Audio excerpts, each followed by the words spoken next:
Good morning, I'm meteorologist Shane Hinton with your August 14th morning tropical update. We continue to track Tropical Storm Ernesto, which is currently impacting Puerto Rico and is going to continue moving to the northwest, currently moving at 16 miles per hour with sustained winds at 70 miles per hour. The latest cone from the National Hurricane Center does have this intensifying to a hurricane at some point later today, whether it be midday or early afternoon. It's going to continue moving over those abnormally warm Atlantic waters and then eventually intensifying to a major Category 3 hurricane as early as Friday morning.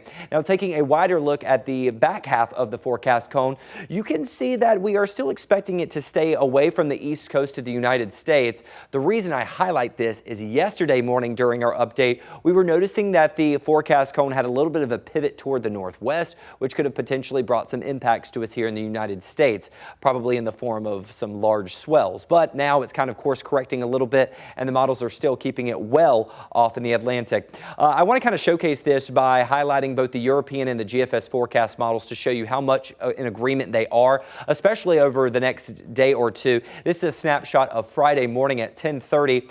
The European in red, the GFS in blue.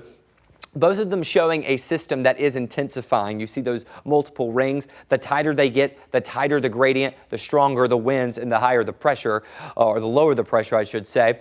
As we take a look through the next several days, this is a snapshot of midday on Sunday, still continuing to put it toward the north. The European model does scoot it a little bit closer to the United States, but the GFS keeps it further off in the Atlantic. And as we snapshot to Monday afternoon, you can see that the European model makes it more of a concern for parts of Canada, I'd say. The GFS keeps it completely out in the Atlantic.